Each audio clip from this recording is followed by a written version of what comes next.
وعنده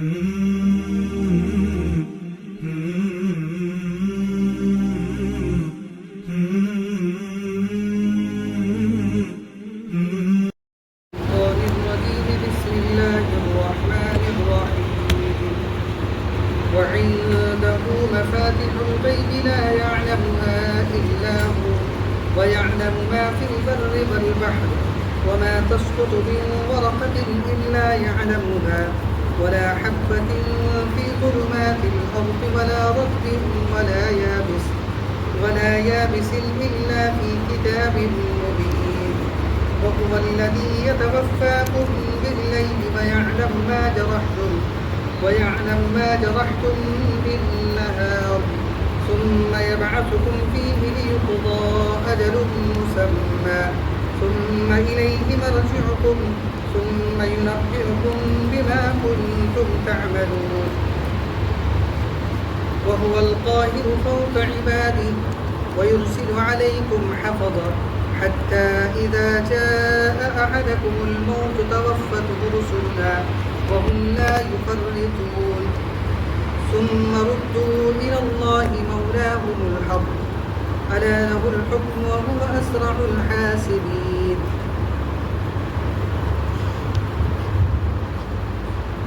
یہ سورہ انعام کی آیت نمبر 59 سے اور 62 تک تلاوت کی گئی ہے. اللہ تعالیٰ فرماتے ہیں اور اسی کے یعنی اللہ ہی کے پاس ہیں خزانے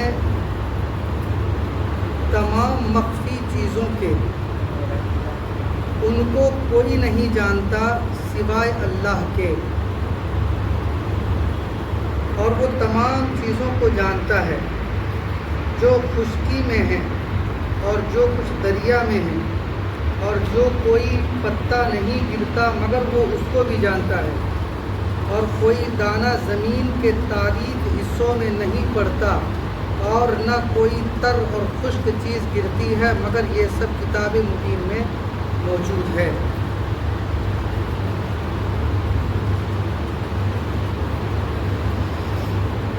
اللہ رب العزت کو کی ذات کو صرف ذات کو ایک مان لینا ہی توحید نہیں ہے، بلکہ ذات کو ایک ماننے کے ساتھ ساتھ تمام صفات کمال یعنی اچھے اچھے اوصاف میں بھی یکتا و تنہا ان کو مانا جائے، یہ توحید ہے. ذات میں بھی یکتا ہے وہ، اور جو تمام صفات کمال ہے ان میں بھی یکتا ہے. اگر یہ دونوں چیز کو ہم مانتے ہیں تب توحید ہے. صرف ذات میں تنہا مان لینا کافی نہیں ہے. مشہور جو صفات کمال ہے وہ ہے خلق، پیدا کرنے کی صفت، علم، قدرت، سمع سننا، بصر، ارادہ، مشیت، یہ سب ایسے اوصاف ہیں کہ جن میں اللہ رب العزت کو کسی کو شریک نہیں کر سکتا. اللہ رب العزت کے مثال کے طور پر سمیع ہے. وہ سمیع کا اس کے سمیع ہونے کا مطلب ہے کہ وہ دنیا میں جو بھی آواز ہے، جس چیز کی بھی فریاد ہے، جس زبان میں بھی ہے، وہ ہر چیز کو سنتا ہے. بصیر ہے، وہ ہر چیز کو دیکھتا ہے، چاہے وہ کہیں پر بھی ہے، کائنات کتنی بھی گہرائی کے اندر موجود ہے، وہ ہر چیز کو دیکھتا ہے. یہاں تک کہ علیم بذات الصدور، ہمارے دلوں کے اندر جو وسوسے آتے ہیں اس کو بھی دیکھتا ہے، سب کچھ کو دیکھتا ہے. اس کی نظر سے کوئی اوجھل نہیں ہے. علیم ہے وہ، تو اس کا علم ایک ایک ذرے پر بھی محیط ہے. وہ قادر مطلق ہے، جو چاہے کر سکتا ہے، جو چاہے. قادر مطلق ہے، آلمائٹی، اس کو کوئی روکنے والا نہیں ہے. ارادہ، اس کے ارادے کے بغیر کوئی پتا بھی حرکت نہیں کر سکتا. یہ سب اوصاف ہیں. وہ رزق، ہر چیز دنیا کے ہر مخلوق کی جو روزی ہے، جس کی جو بھی روزی ہے، جو بھی غذا ہے، وہ اس کو فراہم کرتا ہے. خلق ہے، دنیا میں جتنی بھی چیزیں وجود میں آئی ہیں سب چیز کو اس نے پیدا کیا ہے. یہ سب اوصاف کمال ہیں جس میں اللہ رب العزت تنہا ہے، اس کا کوئی شریک نہیں ہے۔ تو ذات میں ایک ماننے کے ساتھ ساتھ اس کے اس طرح کے صفات کمال میں بھی اس کو یکتا ماننا، یہ توحید ہے۔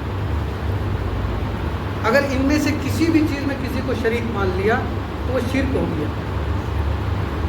اگر ہم نے یہ بھی مان لیا کہ اللہ تعالیٰ بھی دیتے ہیں اولاد، نعوذ باللہ ان کے علاوہ فلاں فلاں بھی دیتے ہیں، شرک ہو گیا۔ اللہ بھی جانتے ہیں ہر چیز کو اور نعوذ باللہ اللہ کے علاوہ بھی کوئی ہر چیز کو جانتا ہے، یہ شرک ہو گیا۔ تو اس طریقے سے جس طریقے سے اللہ کی ذات کو ایک ماننا توحید ہے، اسی طریقے سے توحید کے لیے یہ بھی ضروری ہے کہ ہم اس طرح کے جو اوصاف کمال ہیں اس میں اس کو یکتا اور تنہا مانا جائے۔ خاص طور پر ان میں جو دو صفت ہے وہ قدرت اور علم۔ قدرت کا مطلب ہے ہر چیز پر قادر ہے، وہ جو چاہے کر سکتا ہے، مختار کل ہے، اس کو کوئی روکنے والا نہیں ہے اور اس کے لیے کوئی رکاوٹ نہیں ہے۔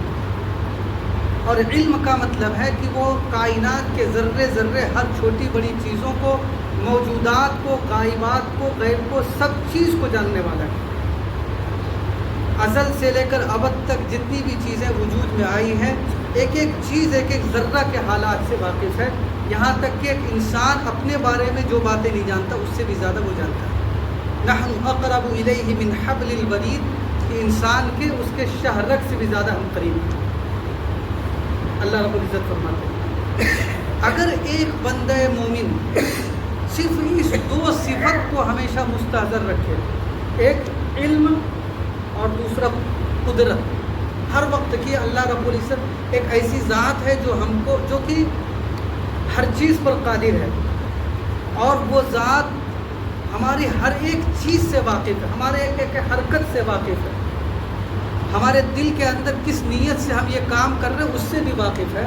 اگر ایک بندہ مومن اس چیز کو بھی مستحضر رکھے تو کوئی بھی اس کا قدم اللہ کی نافرمانی والے کام میں نہیں ہو سکتا۔ اگر یقین ہوگا بندے مومن کو کہ وہ رب ہے، وہ ہم کو دیکھ رہا ہے اور قادر ہے ہم کو اس کی سزا بھی دے سکتا ہے، اور اس کا یقین بھی ہے، تو یقین جانیے کہ ہمارا کوئی قدم اس کی مرضیات کے خلاف نہیں ہو سکتا۔ یہ جو آیت تلاوت کی گئی ہے اس میں خاص طور پر علم و قدرت ہی کو بیان کیا گیا ہے، اسی لیے ہم نے یہ بتایا۔ فرماتے ہیں اللہ ہی کے پاس ہیں تمام چھپی ہوئی چیزوں کے خزانے، اور وہی ان کو جانتا ہے، ان کے علاوہ کوئی نہیں جانتا۔ یہ جو ہے علم غیب، مفاتیح الغیب، غیب کے خزانے اسی کے پاس ہیں۔ تو یہ جو غیب ہے، غیب کس کو کہتے ہیں یا علم غیب کس کو کہتے ہیں، اس کو سمجھ لیجیے۔ بہت سارے لوگ جو لبرل قسم کے ہیں وہ اس طرح کے اعتراضات کرتے ہیں، جن کا ایمان وغیرہ نہیں ہوتا ہے۔ غیب کا مطلب ہوتا ہے ان چیزوں کا علم جو ابھی وجود میں ہی نہیں آئی، یا موجود تو ہیں لیکن اس کے بارے میں اللہ رب العزت نے کسی کو علم نہیں دیا، یہ ہے غیب۔ ابھی اور بھی بتائیں گے آگے، بس اتنا ہی ہے۔ وہ چیزیں جو کہ ابھی وجود میں بھی نہیں آئی ہے یا موجود تو ہیں لیکن اس کے بارے میں اللہ رب العزت نے بھی کسی کو نہیں بتایا ہے، ایسا علم غیب کہلاتا ہے۔ ایسا علم غیب کہلاتا ہے۔ پہلے کی مثال لیجئے، جو کل واقعات پیش آئیں گے، پرسوں واقعات پیش آئیں گے، آج سے لے کر قیامت تک جتنے بھی واقعات پیش آئیں گے کسی کو معلوم نہیں ہے، کیونکہ اس کا وجود ہی نہیں ہے۔ جو تخمینہ لگا سکتے ایسا ہوگا ویسا ہوگا، وہ ایک تخمینہ ہے، وہ علم نہیں ہے۔ تو بہرحال یہ جو یا قیامت کے واقعات ہیں، قیامت کے قریب جو واقعات ہوں گے، جو ہم کو اللہ اس کے رسول صلی اللہ علیہ وسلم نے بتا دیا ہے، وہ تو اجمالی طور پر بتایا گیا۔ قیامت کب واقع ہوگی یہ علم، یا اس طریقے سے جتنے بھی علوم ہیں آخرت میں پیش آنے والے واقعات ہیں، وہ سب کے سب علم غیب ہے، کسی کو معلوم نہیں ہے۔ یا موجود تو ہے لیکن اس کے بارے میں اللہ رب العزت نے کسی کو بتایا نہیں ہے. دنیا میں کائنات کے اندر ایسے ابھی بہت ساری جگہیں ہیں جہاں پر کوئی پہنچ ہی نہیں سکتا, اس کے بارے میں کچھ پتہ ہی نہیں ہے, وہ سب کے سب علم غیب ہے. یا اسی طریقے سے ایک بچہ ہے یا ایک انسان ہے, اس کو کتنا رزق ملے گا, اس کے ساتھ کیا کیا واقعات پیش آئیں گے, موجود تو ہے, انسان موجود ہے, لیکن یہ کوئی نہیں جانتا ہے کہ اس کو کتنا رزق ملے گا اور اس کے ساتھ کیا کیا واقعات پیش آئیں گے. تو بہرحال وہ ایسا علم جو کہ ابھی وجود, جو ایسی چیزیں جو کہ ابھی وجود میں بھی نہیں آئی ہے, یہ یا نہیں تو وجود میں آ گئی لیکن اس چیزوں کا علم اللہ رب العزت نے کسی کو نہیں دیا. تو ایسی یہ سب علم کیا کہلاتا ہے؟ علم غیب کہلاتا ہے. اللہ رب العزت فرماتے ہیں کہ اسی کے پاس ہے غیب کے خزانے. اس کا مطلب ہے اسی کے پاس کا مطلب اس کے قبضۂ قدرت میں ہے. اس کی قدرت میں کا مطلب یہ ہے کہ وہ جب چاہے اس میں سے جتنا چاہے وجود میں لا سکتا ہے. مثال کے طور پر اگلے سال کتنی بارش ہوگی یہ کوئی نہیں بتا سکتا, سائنٹسٹ کوئی بتا ہی نہیں سکتا کیونکہ اس کا وجود ہی نہیں ہوا. اور کتنی اب ان میں سے کتنا علم کتنا دے گا لوگوں کو وہ اللہ رب العزت ہی جانتے ہیں.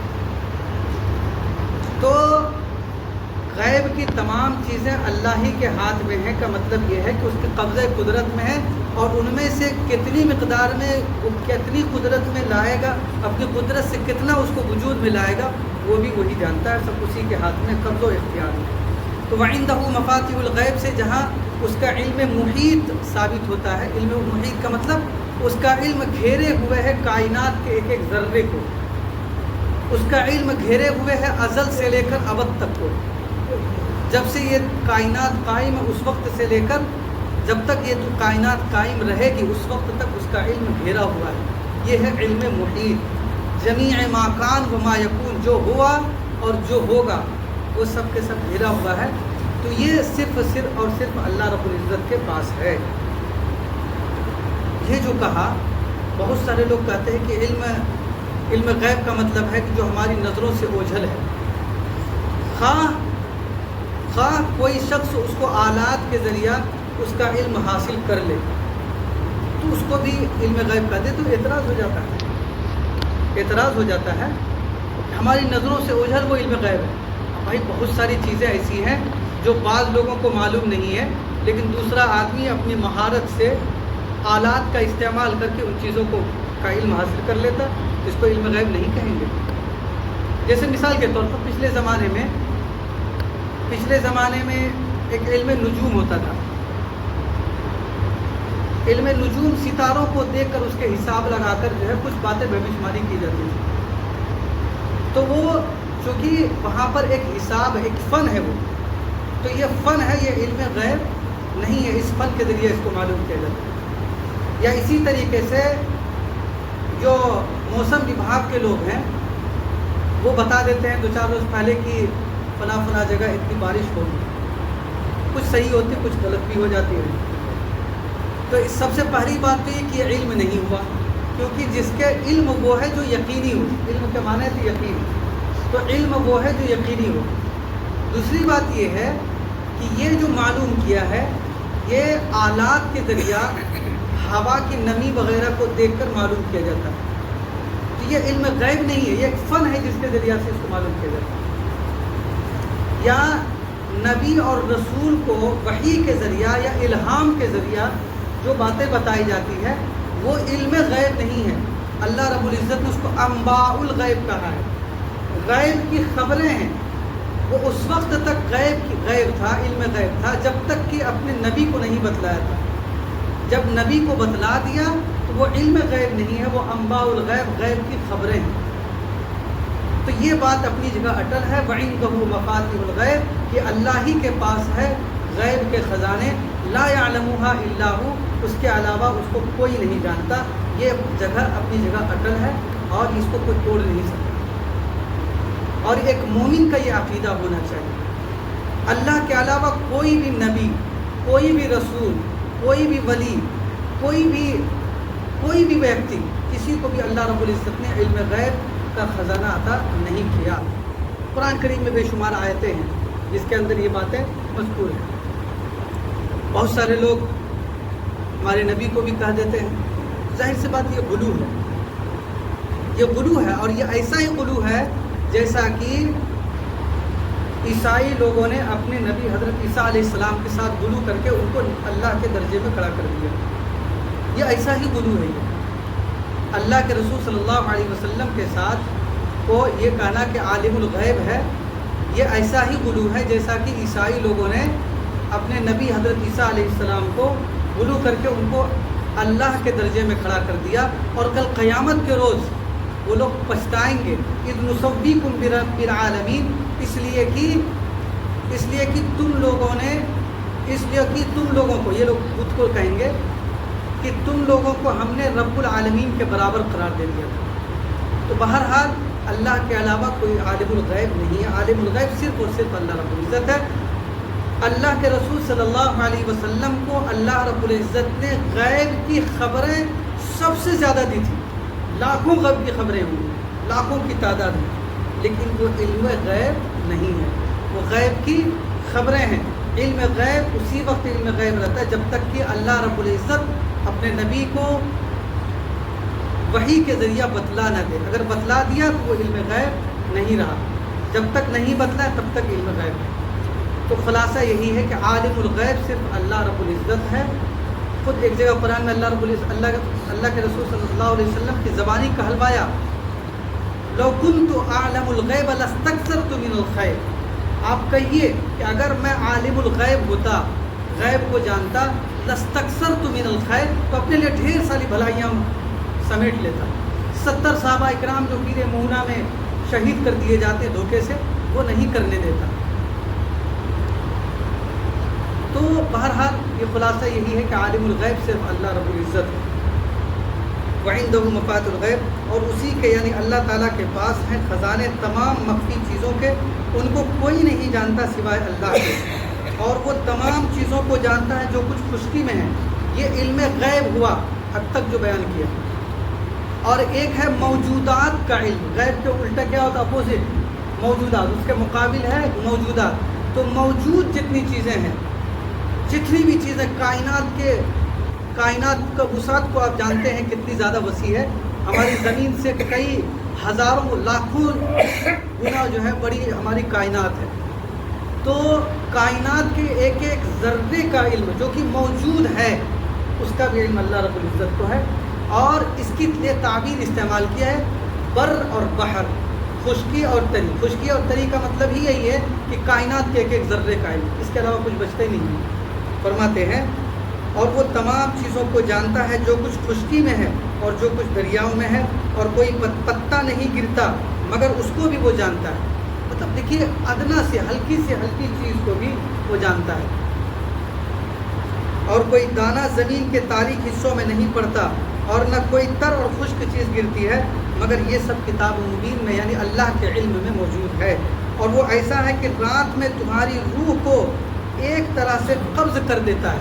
نیند کو موت کا بھائی کہا گیا، النوم اخو الموت، نیند کو موت کا بھائی کا۔ جس طریقے سے حواس بالکل کام نہیں کرتے ہیں موت کے بعد انسان کے، اسی طریقے سے بظاہر سانس کو چھوڑ کر کان ہمارا ہے، ہماری آنکھ ہے، ہماری زبان ہے، یا اور بھی جو حس اور علم کے آلات ہیں وہ کام نہیں کرتے ہیں نیند کے دوران۔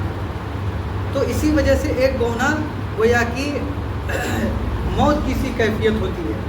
وہی اللہ رب العزت فرماتے ہیں وہ ایسا ہے کہ رات میں تمہاری روح کو ایک گونا قبض کر دیتا ہے، اور پھر اللہ رب العزت صبح میں واپس کر دیتا ہے۔ جب آنکھ کھلتی ہے تو اللہ رب العزت واپس کر دیتا ہے۔ تو دراصل یہ بتلا رہے ہیں کہ روزانہ جو یہ موت اور زیست کا نظارہ کرتے ہو، اسی طریقے سے اللہ رب العزت ایک مرتبہ انسان کو موت دے گا، اور اسی طریقے سے قیامت کے دن دوبارہ زندہ کرے گا۔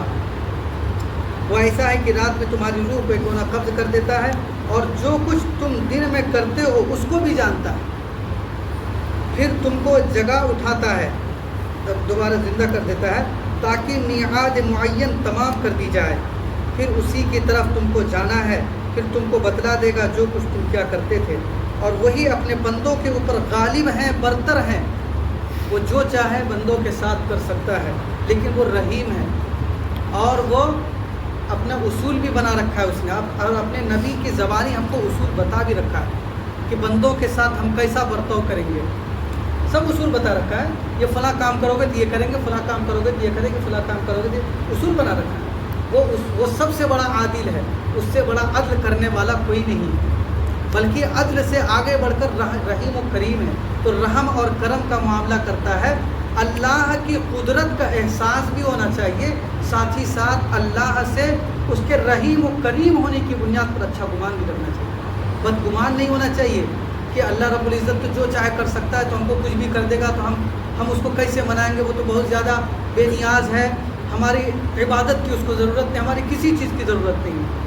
تو یہ مایوس نہیں ہونے کی چیز ہے، یہ صفت ہمیں مستحضر ہونی چاہیے۔ جب ہم نے کوئی اللہ کی مرضی والا کوئی کام کر لیا تو ہمارے ذہن میں اللہ کے صفت استغنا اور مستغنی اور بے نیاز والی صفت آنی چاہیے کہ ہم نے جو انجام دیا ہے یہ محض اپنے فائدے کے لیے دیا ہے، ہمیں اس عبادت کے ذریعے اللہ پر احسان نہیں جتلانا چاہیے۔ اور وہ اپنے بندوں کے اوپر غالب ہیں اور برتر ہیں، اور تم پر نگہداشت رکھنے والے بھیجتے ہیں۔ یہاں مراد نگرانی کرنے والے بھیجتے ہیں، کہ مطلب فرشتے ہیں جو ہماری اور آپ کی حفاظت کرتے ہیں، ہر آن حفاظت کرتے ہیں۔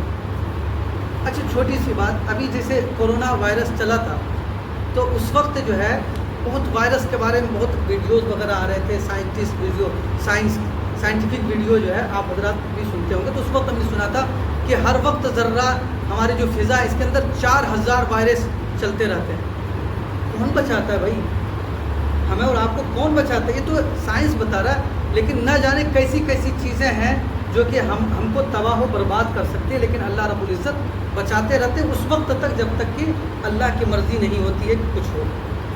وَيُرْسِلُ عَلَيْكُمْ حَفَظًا، یہاں تک کہ جب تم میں کسی کو موت آ پہنچتی ہے، اس کی روح ہمارے بھیجے ہوئے فرشتے قبض کر لیتے ہیں، اور وہ ذرا کوتاہی نہیں کرتے، یعنی ایک وقت مقرر ہے، پھر سب اپنے مالک حقیقی اللہ کے پاس لائے جائیں گے۔ خوب سن لو کہ فیصلہ اسی کا یعنی اللہ ہی کا ہوگا، اور وہ بہت جلد حساب لے لے گا۔